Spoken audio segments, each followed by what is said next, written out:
This is Intoxicated Literature.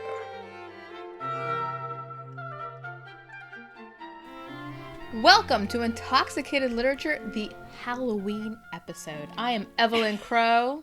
And I'm Daniella Drake. We are doing the Hollow. Is it Hollow by C.M. It's Nascosta? Hollow.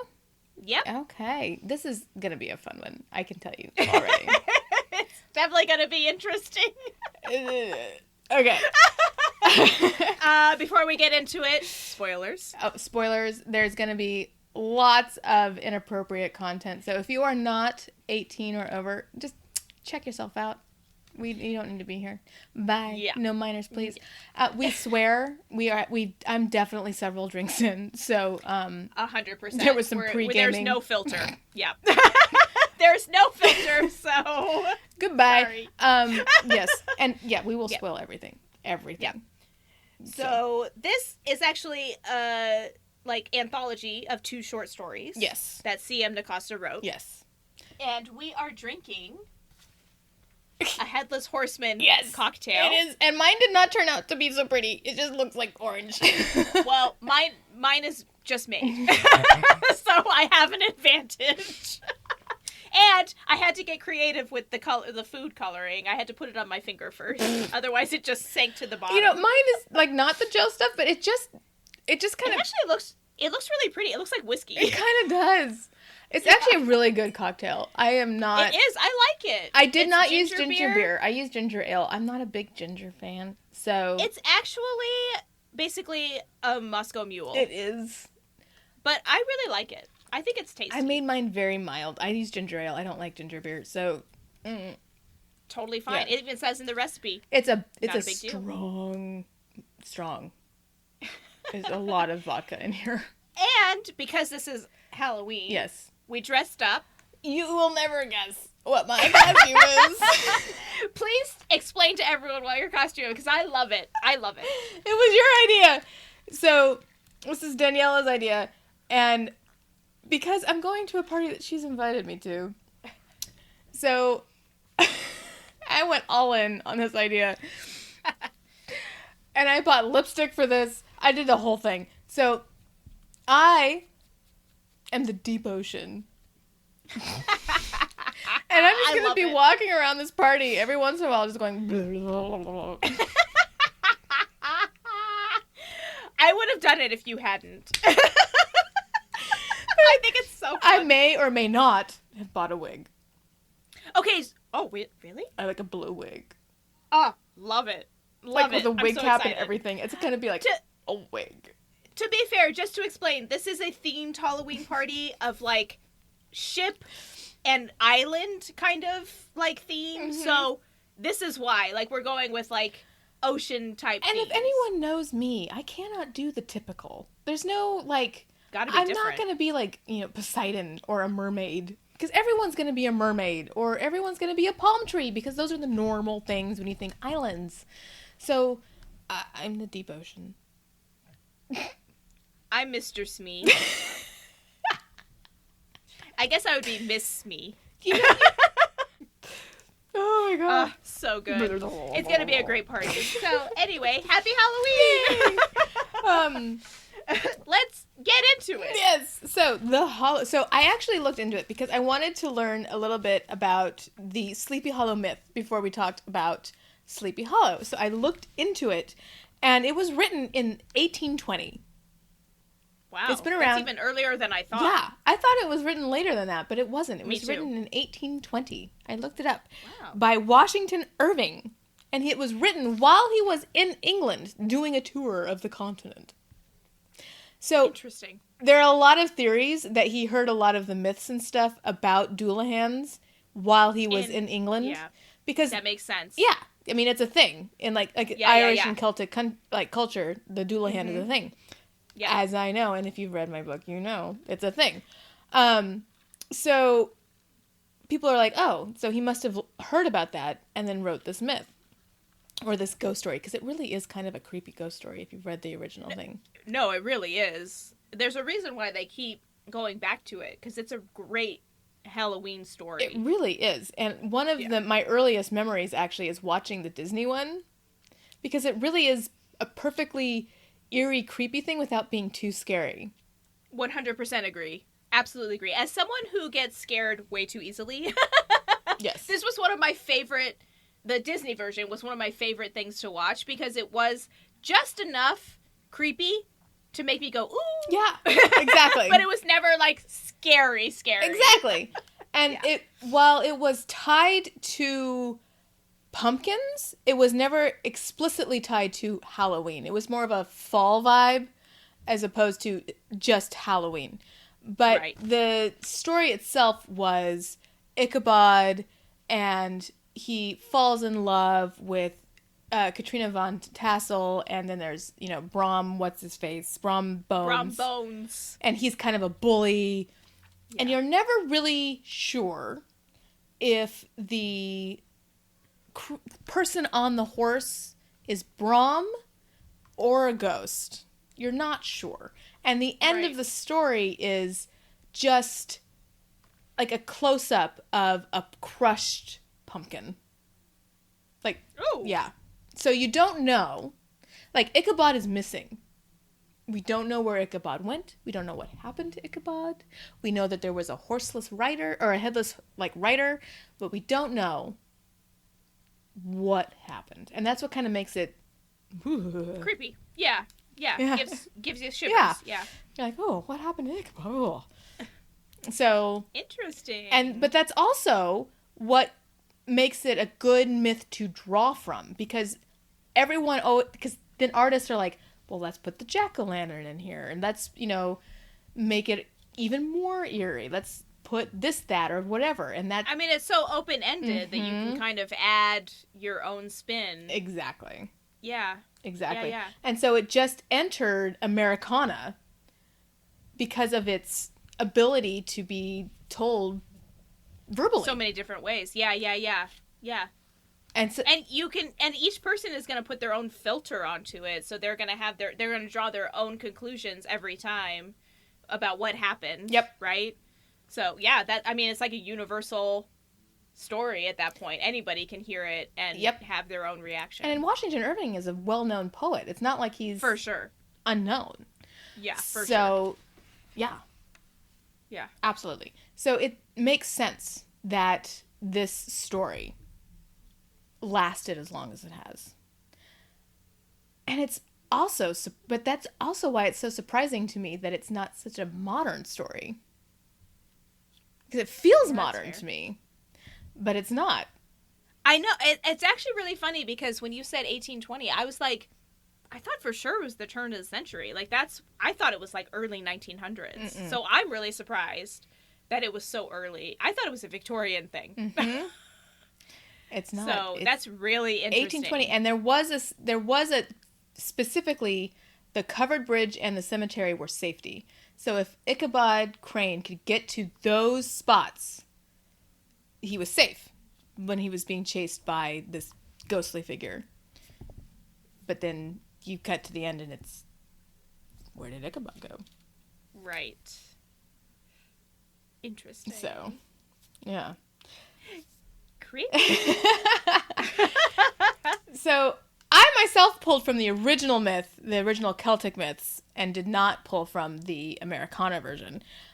C.M. Nascosta pulled from the Americana version, which is amazing because there's so much you can pull from this version. Sure. Absolutely, yeah. And it's great what she's done with this. And the two novellas are vastly different from each other. So different. The first one goes so fast. It's so fast. It's like, it's so fast that it was over before I really even got into it. Well, and it feels, I'm not sure because I don't subscribe to her Patreon and I'm not on her newsletter, but it feels like one of those freebies that an author would give you on a newsletter or a Patreon. Right. It was that short. And, which is fine. It was a great story. There was no problem with that. It doesn't need to be longer, in my opinion. No. I thought it was the perfect length. Yeah. Ichabod was an ass. Yes. I did not like him at all. Ichabod was an ass and got what he deserved. Yes. I will say that. Yes. For sure. That being said, I did think that if you are into a humiliation kink, kind of an humiliation kink kind of thing, you will love this story.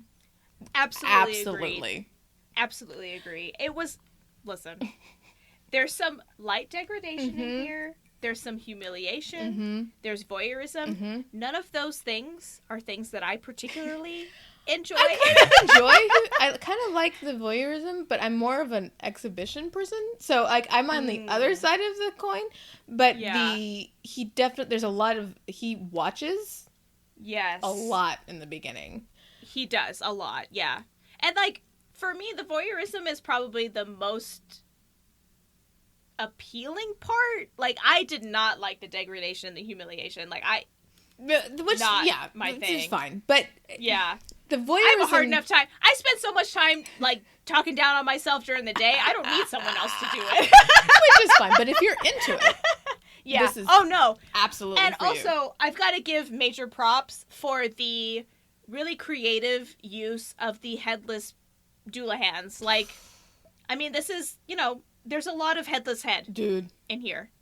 Like, the first sentence is recognizing the sound of a sloppy blowjob. Yes. I mean, like that's the first thing you read when you open this book, and like I remember reading it, going, "Well, okay, we'll just get right into it then."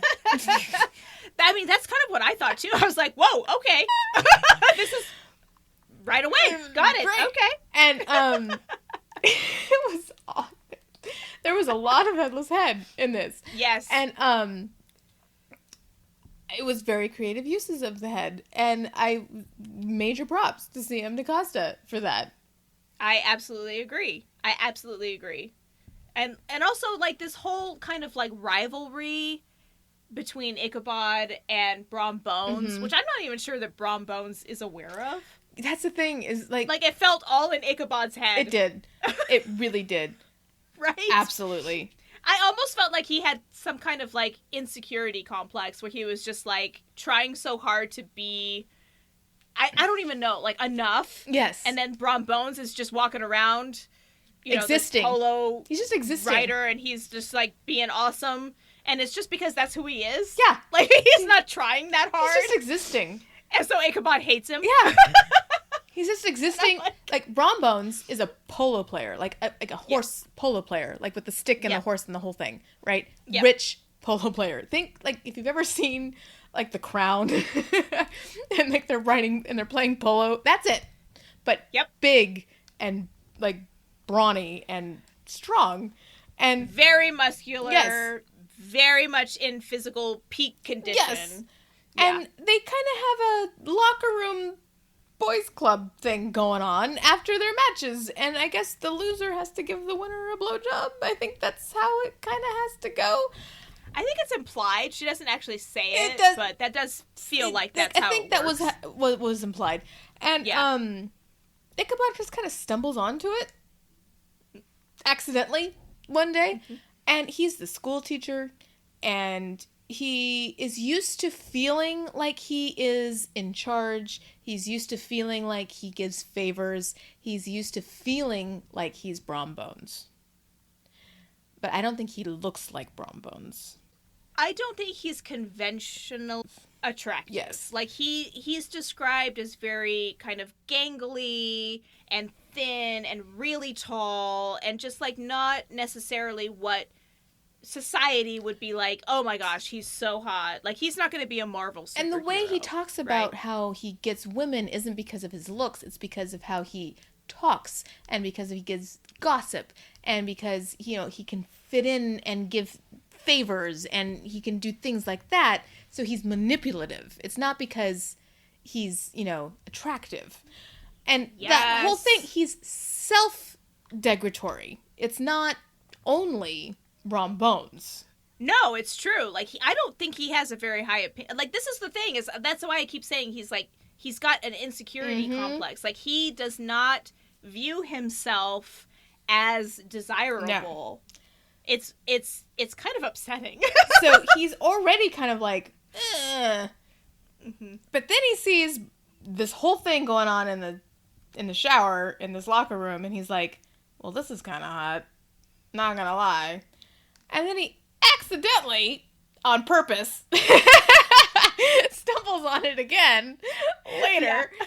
And is like, I'm gonna maybe make a habit of this again. And then he stumbles upon a scene with his potential. He wants to woo Katrina Van Tassel because she is wealthy, she is pretty, she's an in the community. Yeah, she's high society, and that's what he wants. And because he doesn't want to just be a school teacher, he wants to be Brom Bones. It's who he wants to be. 100%. He wants people to look up to him and like idolize him, and people don't right now. Yeah. Yeah. And it's not just because he's a school teacher, by the way. No, he's kind of an ass. He is. Like I said, he is an ass. Yeah. So he goes to meet her, and again ends up watching a scene of oral sex with a head, and then realizes that he is never going to match Brom Bones. There's nothing he can do that's going to equalize him with Brom Bones. Yeah. And I'm just kind of going, I don't know, Brom Bones is kind of an ass too. Agreed. I think they're both assholes in a different way. Yeah. They're both kind of asses. So, yeah. Okay, fine, be assholes together. Okay. Yeah, exactly. That was kind of my take. I was just like, all right. I guess you both deserve each other. I think Katrina's going, well, I can get some good head from this guy, but whatever. Yeah. I mean, I did appreciate that, too. That was also a clever way to use the headless head with Katrina. I know. So many opportunities with these doula hands. I do like that it was like a creature name, and they still had like their own family name, and they all had, surnames and everything that were different, but they were the doula hands. No, I liked it. It was like a cool mythology that she created in just a short period of time. Like, you just kind of like, oh, these are like people that exist in this world. Yeah. Great. It was very cool. Yeah. And he didn't want to be a speciesist.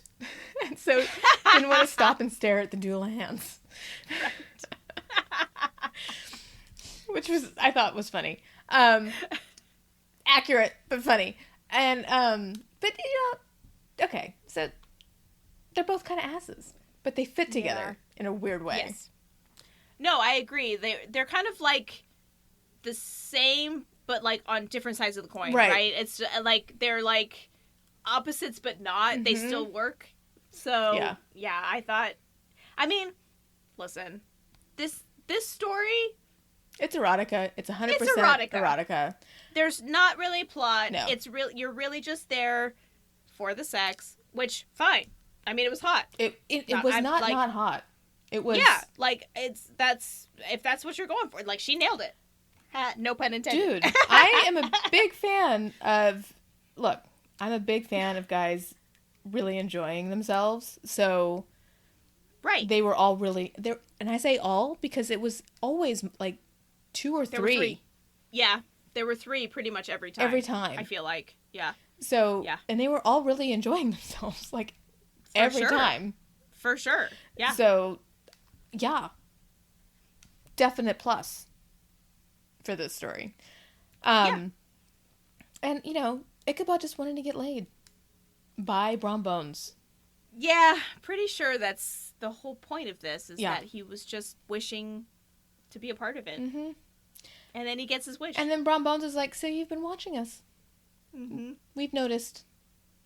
And Ichabod, of course, is like, what? What? What? Because he has not been exactly subtle. No! Not even close. He has not been subtle. And everyone's noticed. So, of course, Brom Bones is like, yeah, you're next. And so he was next. Yep. Yeah. And he took his turn in the shower. He did. And the end of the story is you understanding that it was not the last time Yes. So, Yeah. This was, it was unexpected, but fun. it was. And it was an interesting take on the myth. But It really was, actually. I thought she was very creative. Yeah. I actually really liked, too, that she uses, satirically, she uses a lot of euphemisms for, like, male parts, which I Dude, thought was hilarious. I actually wrote it down because it made me laugh out loud.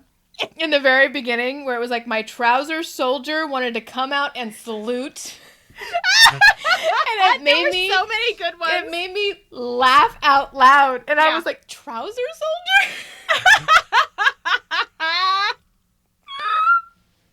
And it was just, oh my God. There were so many, though. I know. And it was because... And because she was in Ichabod's brain. It wasn't Sam Nascosta anymore. It was Ichabod. And I was just like, exactly. Oh my God, trouser soldier. Yeah. What the fuck?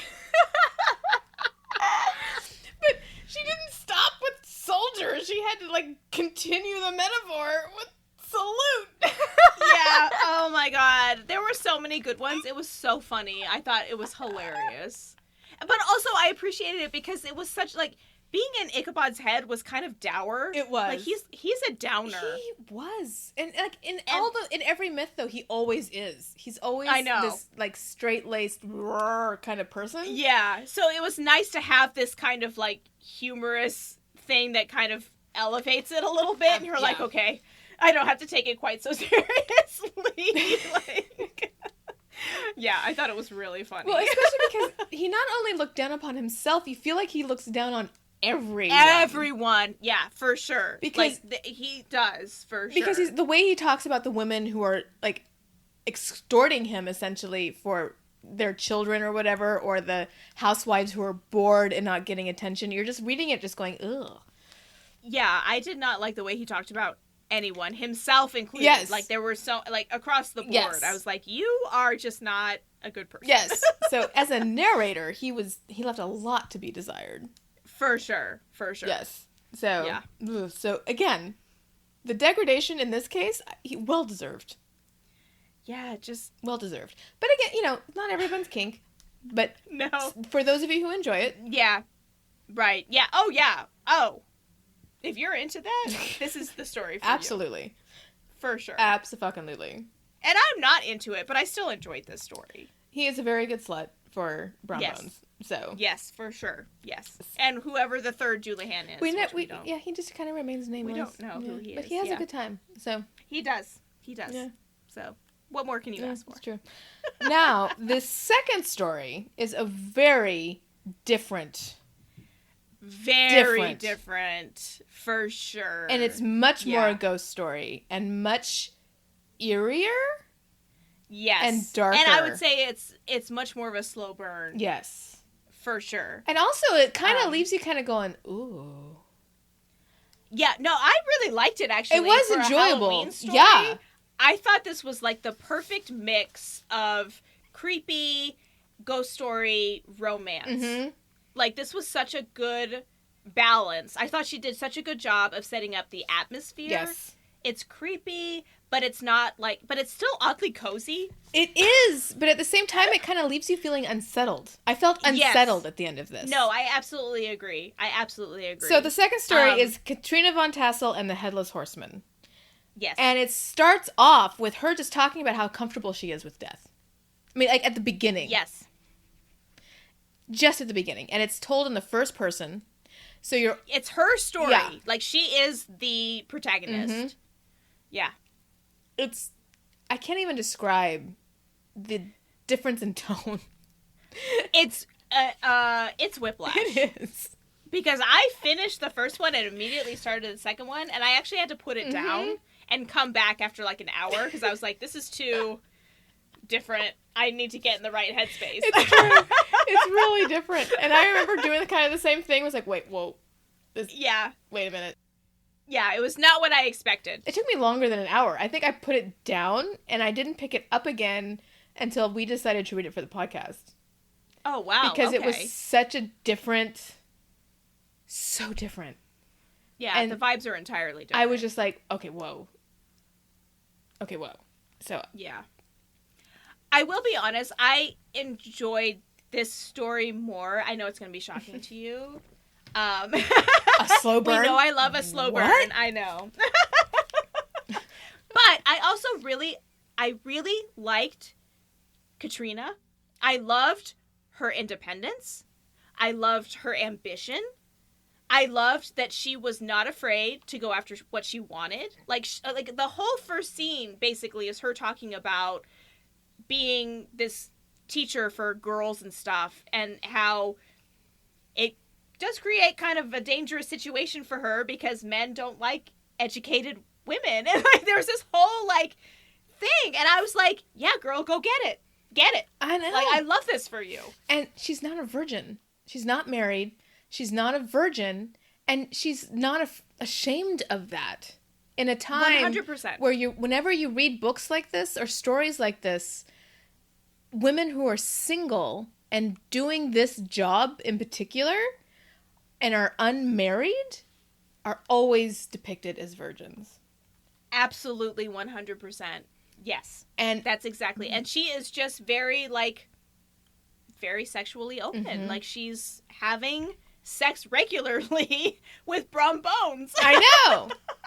And she doesn't even like him. She doesn't even like him. And to be honest, I don't think she's enjoying it that much.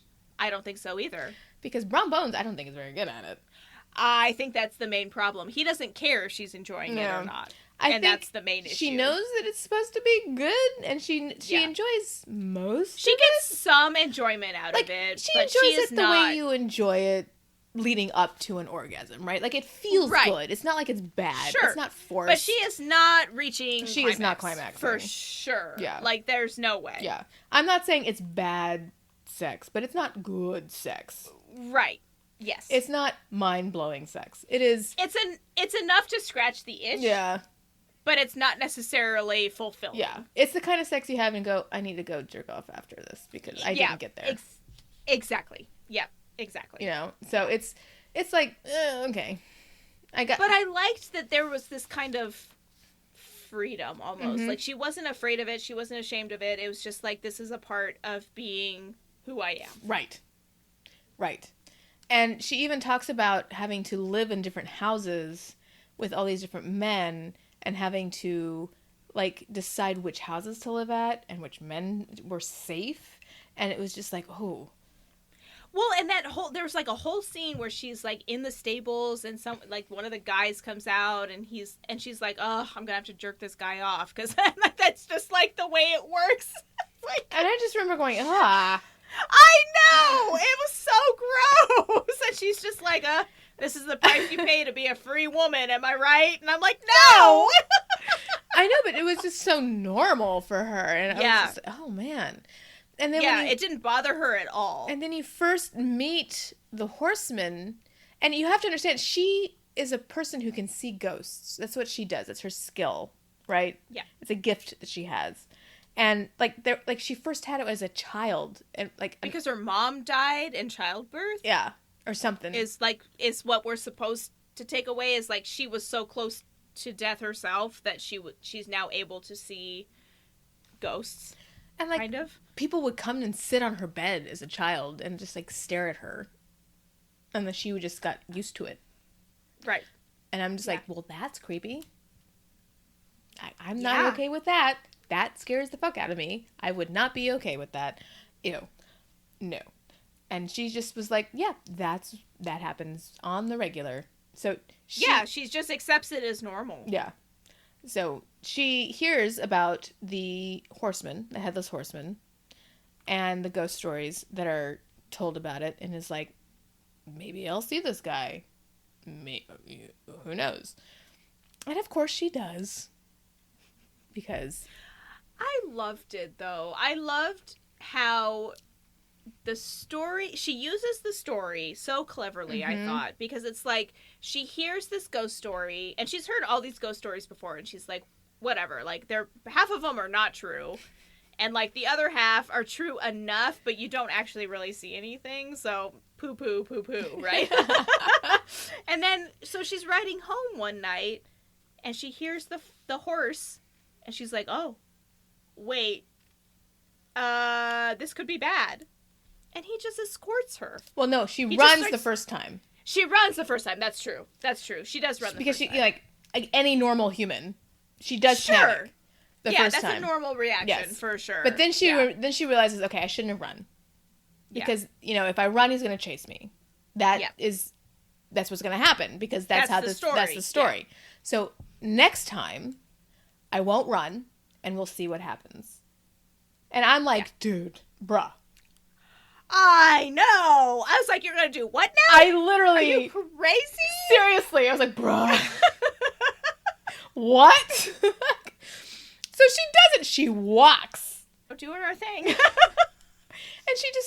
And so that's their new routine. He just escorts her home after her school is done. And she just goes home and he meets up with her. And it's just like that every day. And it's just like a normal boyfriend meeting her every day, except he has no head and he's dead. Yeah, they can't talk. Mm-mm. They can't interact really. Like, she talks to him. Like, she spends a lot of time just like chattering because she's uncomfortable. She's like, I don't know if you can even hear me. Like, I'm gonna try. I don't know. But I will say that the way Nascosta builds it up, it doesn't seem one-sided. No, I don't know how she did it because he never once says anything. Like, he kind of like tips his hat at her once or twice. Like imaginary hat that doesn't exist. Yeah. Right. Yeah. And like, that's kind of it. And like this whole thing where like, he's obviously making the choice to escort her. Like, you can tell that is his choice, but there's no back and forth. Like, it's just Katrina talking this whole time. And I don't know how she manages to make it feel like a true interaction between two people, but she does it. She does. She does it. And I remember, and the story is that the closer they get to Halloween, the more corporeal he is. And that the theory that Katrina has, is that he's looking for his head. Like his head. That is her theory, right? That's not necessarily everyone's theory. That is... Well, I think it's interesting because she said it so close to the war that it's almost possible for him to find the head. Like, did you take that away too? Mm-hmm. Where it's like, the war has not happened that long ago. And so there is a possibility maybe that he would actually find his head and then be made whole. Right. Yeah. So it was a whole thing. And it was just... Yeah. Really interesting how she did this. And so here's Katrina who's falling in love with a ghost, and the ghost is potentially, we think, falling in love with her. And we know this because at some point it kind of flips and you see her turning back and looking at him, and he's waiting for her as she goes across the graveyard, and he's watching her walk away, and she is just, and you can see him, you can feel it, you can feel that there's emotion there. And at the same time, and so there's tension, and she's still sleeping with Brom Bones because she has needs that this ghost can't meet. Yeah. Because he's not physical. Yeah. He has no physical body. But this is where I run into issues. I hate Brom Bones so much. That's fair. He's kind of an ass. He's the worst. And he's the worst because he is sleeping with Katrina, but he doesn't see her as someone who's worthy enough to be married to. No, he's actively courting a different girl who's from a wealthy family, who's got this society, like, she's got the class that he wants to be a part of. And so Katrina's just kind of this, like, side piece that he's like, well, I get to have sex with you, so am I going to say no? But at the same really. time, he's, like, possessive of her. It's a whole gross patriarchal bullshit thing that I do not like. I do not like Brom Bones. Ew. Gross. And it's set up that way, I am sure, so that when the end happens, you don't feel bad about it. But at the same 100% time, I don't want to look at his face for the rest of my life. Because, ew. I know. So listen, I did not see the twist coming. I mean, like, I did and I didn't. Yeah. I kind of knew how it was going to go because she sets it up so that you hate him so much. Like, you're just like, this guy is terrible. I hate him. I want him to go away. And then when the horseman finally, like, she sets it up, like, that final scene was so good, I thought, where she, like, sets up Brom Bones to beautiful. be in the place that he was supposed to be so that the Headless Horseman could take his head and, like, just move on. Like, the whole thing about having him be a descendant, like, I thought that was so smart. Like, the way she did it was so smart.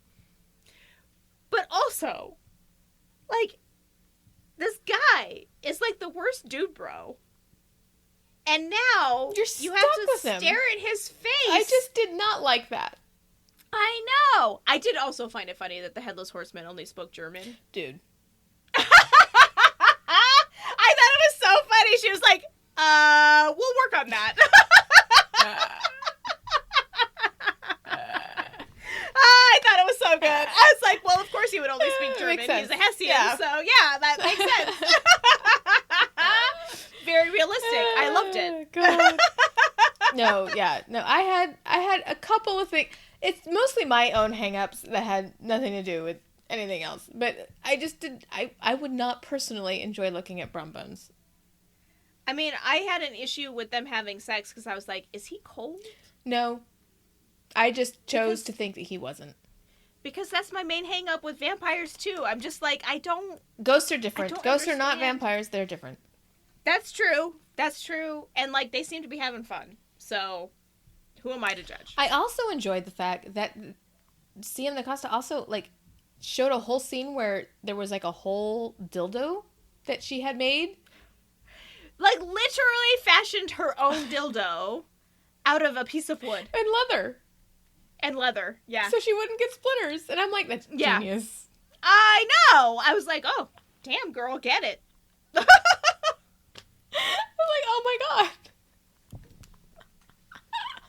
This was very sexually proud, and I appreciated that quite a bit for this time period, especially because that's not usually what you see. It's not, and I really enjoyed it.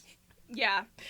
I actually really like this second story. I thought that the vibes were really good. I thought that the description of the town was really interesting, and it made me feel like I was there. And I loved that. The covered bridge. I actually went into a deep dive about covered bridges and why we don't have them anymore. Yeah, no, it was great. I really liked the story, actually. The flaws that, like, affected me didn't actually appear until the very end of the story. I mean, I thought that it was a really natural progression. Like, the whole romance, that's the thing. They're together for weeks before anything actually happens, and when it finally does happen, it feels like the natural conclusion. Like, it doesn't feel forced or made up or whatever. You're just like, oh yeah, this, like, that makes sense that this is how this plays out. Oh, for sure. And then even after that, she has to wait till the next year. Yeah. For him to be corporeal again. Yeah, she waits around for months for him to come back. I mean, it's not a short period of time. Like, Yeah. she is sure about this. It's... Yeah. So, I mean, props to her. I know. So... She's got a lot of patience. Holy shit. She's dedicated. Damn. Yeah. So, yeah. I mean, the only thing is they're just my own personal hang-ups. It has nothing to do with the story. The story was well crafted. It was well written. It was well plotted. It was really a great story. And again, the purpose, though, of it being a ghost story is, I think, to leave you unsettled. I think so, too. And when it ends, you do feel like you're like, oh, okay. Yeah. I think so. Yeah, I think that is the purpose. Like, it is supposed to be, it does feel like one of those stories that you tell by a campfire. Yeah. Right? Where you're like, oh my gosh, let me tell you about this Headless Horseman ghost. Exactly. I don't think it's one of those stories that you tell with like an actual super happy ending. It's a happy ending, but at the same time, you're like, ugh. Yeah, I mean, they killed the guy to make it a happy ending, which... Yeah. And they killed a guy that isn't great that she has to look at now. I know. The whole premise is just, ugh. I know. It is unsettling. So it's like, It is it's unsettling. So it makes sense for a ghost story. And I think that is perfect. No, I think she nailed it. I thought that this was really, really well done. Yeah. And I loved the characters. Like, I know that we don't like Brom Bones, but I think that he served his purpose. Absolutely. Like, he was there for a specific purpose, and she nailed it. Like, you don't like him the whole time, so when they do actually kill him, you're like, yeah, good riddance. Like, okay, yeah, dude. I don't care. I don't care. He was out there because he was jealous. He wasn't out there because he was out there for a noble reason. He was literally 100%. out there because he was possessive. Yes. Yeah, that was the entire reason. He was feeling insecure and possessive, and so he followed her, and she knew that was going to happen. Yeah. And she was like, well, he chose it. His choice. So, like, he didn't have to be out here at this time. Can I also He knows the danger. give props to the gossiping neighbor women because I loved them? Because otherwise, she would never have known. No, it's so true, though. Like, she needed that piece of information. It was key to making it all work. So there you go. Women saved the day yet again. It's true. It's true. So, next time, we had to change it up a little bit. We did do Payback's a Witch. We were supposed to do it before this one. We did. But one of us has been working way too much. That would be me. And we just have not had time to record. So, my bad. I'm sorry. But next time, we will be discussing Payback's a Witch. And it's very cute. Great fall vibes. Definitely cozy because it's me. Absolutely. So I can't wait to talk about that one next time. So join us for that. I am Daniella Drake. I'm Evelyne Crow. Thank you for joining us for this episode of Intoxicated Literature. Drink well, friends.